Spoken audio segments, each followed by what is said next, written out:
Bonjour et bienvenue à cette séance d'éducation créative et autonomisation.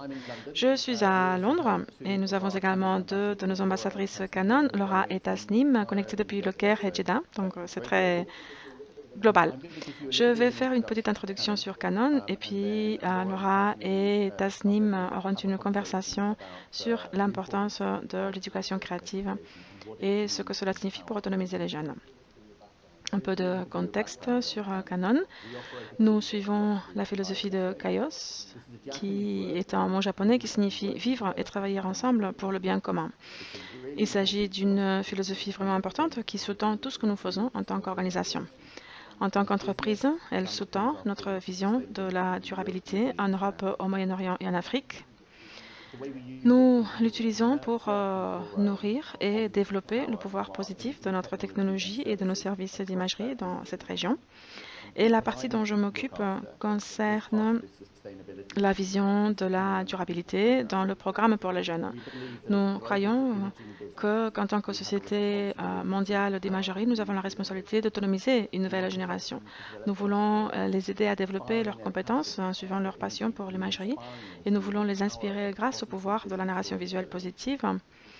L'éducation, l'autonomisation et l'inspiration, ce sont les trois éléments clés du programme Young People, le programme jeunesse. Plus important encore pour moi, je veux que ces jeunes créent de nouvelles opportunités pour eux-mêmes et pour d'autres dans leur communauté. Je veux qu'ils parlent des problèmes qui les touchent et les sensibiliser à la fois aux problèmes et aux solutions qui ont un impact sur leur vie. Comme cadre, nous utilisons les 17 objectifs de développement durable des Nations Unies qui représentent le point de départ idéal, mais qui en même temps donne aussi de l'espoir et de l'action avec cette date limite de 2030.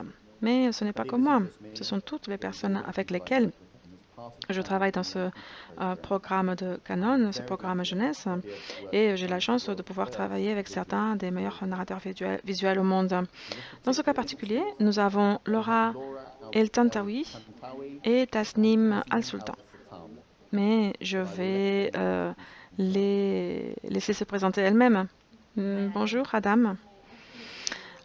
En fait, je me souviens d'avoir rencontré Lawa El Tantawi à Dubaï lors d'un atelier photo. Je pense que c'était en 2014, en janvier. Je me souviens d'avoir été très inspirée par ses histoires et son travail, et cela m'a fait prendre conscience du pouvoir de la narration et de la photographie. À ce stade-là, à ce moment-là, je photographiais juste des mariages depuis quelques années et je me suis rendu compte seulement à ce moment-là que je voulais être une narratrice qui raconte des histoires de femmes saoudiennes, des choses très importantes pour moi comme les questions de genre, d'une manière qui déclenche les émotions des gens et qui les mène à penser et qui leur permettent de se sentir plus proches des personnes documentées et photographiées.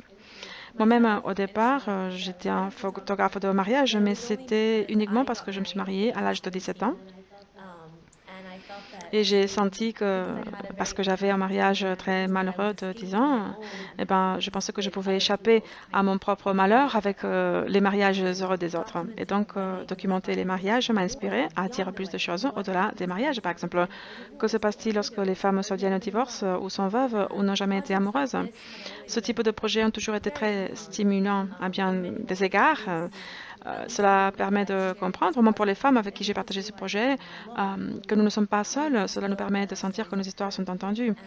Et peu importe le nombre d'expositions où j'ai montré mon travail, si la seule différence que ça fait, c'est qu'une femme saoudienne vienne me voir et me dise merci, bah, c'est déjà ça.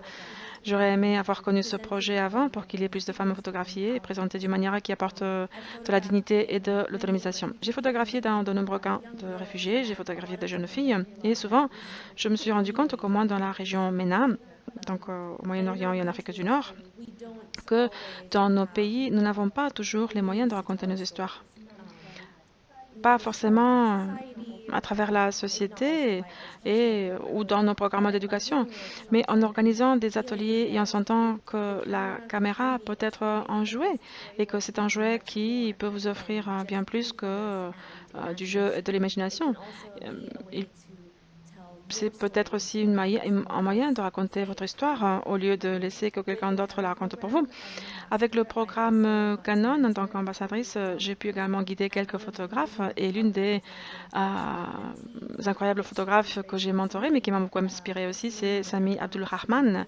Il s'agit d'une incroyable, merveilleuse photographe égyptienne qui a raconté son histoire sur la MGF et l'expérience qu'elle a partagée à travers l'imagerie a été très inspirante, mais aussi très éclairante, parce que souvent, une seule image peut vous faire passer à l'action et ouvrir des discussions. Donc j'ai hâte que Samy et d'autres photographes commencent à travailler pour dire que nous pouvons tous faire la même chose. Merci Laura, à vous. Merci Tasnim, merci Adam pour la présentation. Tasnim, je suis très contente de partager cette scène virtuelle avec vous aujourd'hui. Je suis vraiment très contente pour cette discussion que nous aurons maintenant. Vous avez raison, nous nous sommes rencontrés il y a quelques années à Dubaï et je me souviens exactement où nous nous sommes rencontrés. C'est très inspirant parce que quand j'ai commencé à faire de la photographie, je me souviens que les gens essayaient de me forcer à mettre des étiquettes sur moi. J'étais une femme arabe, vous êtes musulmane, vous venez du Moyen-Orient, vous pouvez nous donner accès à cette région et nous raconter des histoires sur les femmes, ce qui est bien, c'est très puissant. Mais souvent, j'ai eu le sentiment que cela m'enfermait dans un certain genre sur lequel je n'avais peut-être pas particulièrement envie de me focaliser. Je pense que pour moi, mon engagement avec la photographie, j'ai toujours été inspirée par la manière dont une image peut apporter des émotions et transmettre des émotions que j'ai ressenties lorsque je vivais l'image, quand je vois l'image, mais j'aime aussi le pouvoir de la photographie, la manière dont elle s'intègre aux gens et ce que les gens en retiennent. Et je pense que ce qui est stimulant des images, pour moi en tant que photographe, souvent les gens me disent c'est des choses sur les images qu'ils ont ressenties dans une photographie que j'ai prise et que je n'avais même pas anticipé ou que je ne pensais pas savoir capturer dans l'image. Et je pense que ceci est très puissant quand on communique sur la photographie. Nous devons dire qu'elle va au-delà d'une forme d'art et qu'elle va au-delà de la manière d'exprimer, de raconter une histoire. Dans mon cas, ce que je veux vraiment raconter en tant que photographe, eh bien, je suis vraiment intéressée par les questions sociales et environnementales. Je suis intéressée à comprendre ma propre histoire et mon propre récit.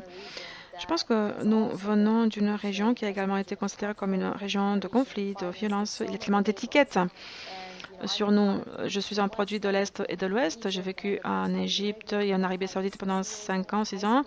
Je suis allée au lycée là-bas. J'ai vécu 10 ans aux États-Unis, 13 ans au Royaume-Uni. Donc, en quelque sorte, j'ai un pied à l'Est et un pied à l'Ouest. Et j'essaie de comprendre mon propre sens de l'identité à travers les images, en mettant en lumière ma propre culture, les rues du Caire, des choses qui me rendent perplexe et pour lesquelles j'essaie de trouver des réponses. Et cela a été vraiment une manière très puissante pour moi de comprendre mon identité et ma propre nature égyptienne et tout ce que cela veut dire pour moi. Et je pense que les questions environnementales, enfin, c'est l'avenir pour nous. J'ai six neveux et nièces, j'ai 2 sœurs, chacune a 3 enfants, et je les regarde dans le monde dans lequel ils grandissent. Vous savez, ils sont connectés à leur téléphone portable, ils font des recherches sur Google et jouent à des jeux tout le temps. Je pense que dans ce monde, je veux faire la lumière sur ces problèmes qui sont leur futur potentiel. Ils vont s'occuper de la façon dont l'environnement changera la relation avec la Terre. Vous savez, je suis un produit de la vie urbaine, que ce soit au Caire ou à Londres. J'ai toujours vécu dans de grandes villes et il y a souvent une divergence avec la Terre. Qu'est-ce que la Terre vraiment? Donc, j'ai photographié des problèmes liés à la Terre au cours de ces 10 dernières années, depuis 2008 en fait. Et donc, j'ai regardé l'agriculture et la relation que les agriculteurs ont avec la terre et les défis auxquels ils sont confrontés avec les changements météorologiques extrêmes, tous ces changements que nous voyons. Et ce qui est déroutant, c'est que dans ce monde, il y a encore des personnes qui sont des négationnistes du climat. Cela m'intéressait vraiment. Et ce qui m'intéresse aussi, c'est de voir comment les jeunes interprètent ce message. Donc, Tasnim, ce qui m'intéresse aussi, parce que nous n'avons pas vraiment préparé cette conversation, Et nous sommes rencontrés plusieurs fois dans le passé, mais nous ne sommes jamais vraiment assises pour parler de ce que la photographie signifie pour chacune d'entre nous, pour vous, pour moi. Alors je me demande, avez-vous le sentiment en tant que femme saoudienne que vous avez été mise dans une case de la même manière que je me suis sentie quand j'émergeais? Qu'est-ce que vous en pensez?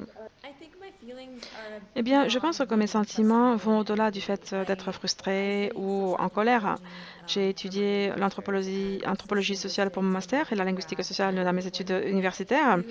Et comme vous, je suis née loin d'Arabie Saoudite, je suis née aux États-Unis, j'ai grandi en Angleterre, j'ai donc toujours été une médiatrice. Je voulais représenter les Occidentaux quand j'étais au Moyen-Orient et je voulais représenter le fait d'être arabe, une femme forte et autonomisée quand j'étais à l'étranger, mais parce que je suis saoudienne et non pas parce que j'ai grandi à l'étranger. Et donc, le fait d'avoir ce conflit en moi, je suppose qu'un moment important, c'est lorsque j'ai eu 30 ans. Maintenant, j'ai 35 ans et je sens que je m'en fiche un peu.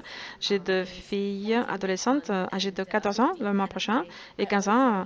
Et je leur dis toujours, vous pouvez être qui vous voulez être tant que vous êtes quelqu'un de décent et que vous êtes de bonne représentante de vous-même, pas nécessairement de toute la société ou de votre pays. Je pense que c'est comme ça que nous avons été un peu élevés. Mais je pense que nous qui venons d'Égypte ou d'Arabie, je pense que voilà, c'est des pays que tout le monde connaît, que ce soit parce que c'est des pays très importants à cause de la population ou de la culture. Et aussi, il y a la manière dont nous avons été présentés ou représentés par les médias. Mais je pense que c'est ça le don de la photographie. Lorsque vous êtes photographe, lorsque vous êtes ambassadeur de Canon, mais que vous êtes aussi ambassadeur d'une nation, vous pouvez montrer des images belles qui parlent également des conflits. Vos livres sont incroyables pour moi, ils sont émotionnellement très évocateurs, sans avoir forcément de longues légendes, ce que j'adore parce que moi je dois toujours ajouter de longues légendes.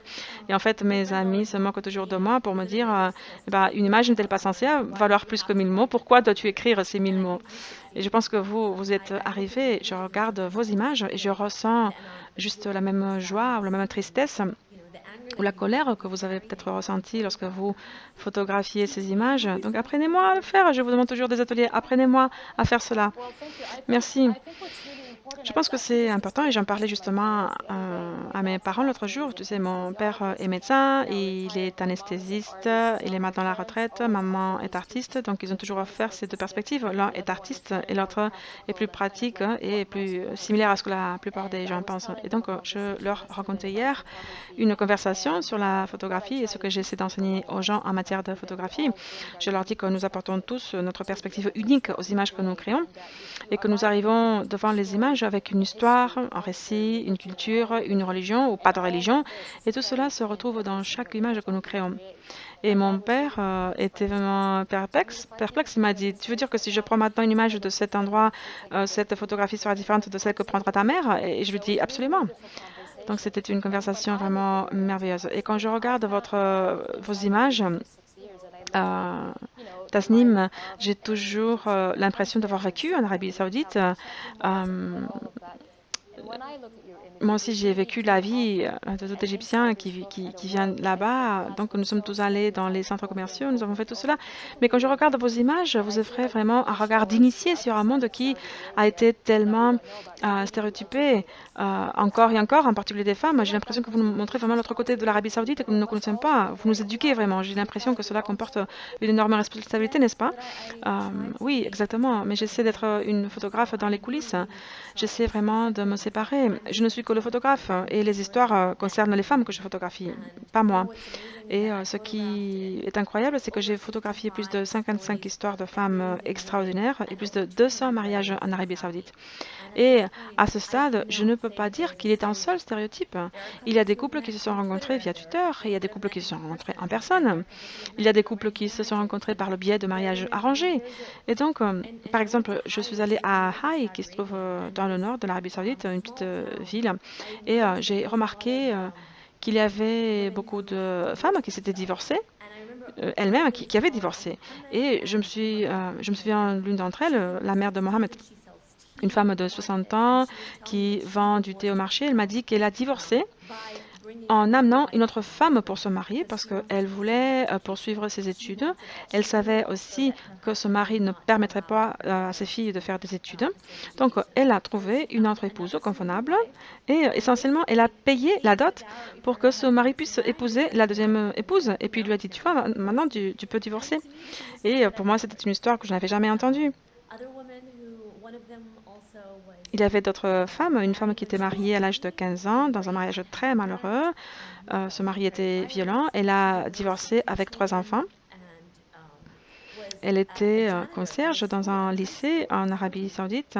Bon, voilà, pour résumer l'histoire, elle s'est remariée après avec... Maintenant, ils avaient 3 autres enfants. Donc, elle avait 6 enfants et elle travaillait comme infirmière dans un hôpital. Donc, elle s'était instruite. Et voilà, je pense que dans toute société où il y a l'égalité entre les genres, eh bien, c'est toujours un environnement beaucoup plus sain dans lequel vivre. Merci beaucoup à tous les deux. Chaque fois que je vous entends parler, j'apprends tellement de choses et cela me fait apprécier jusqu'à quel point je suis chanceux de travailler avec vous deux. Alors, merci beaucoup. Et je remercie également les SDG des Nations Unies pour nous donner cette plateforme et ce cadre. Merci Adam, merci à toutes les personnes qui ont participé à ces efforts et merci Tasnim.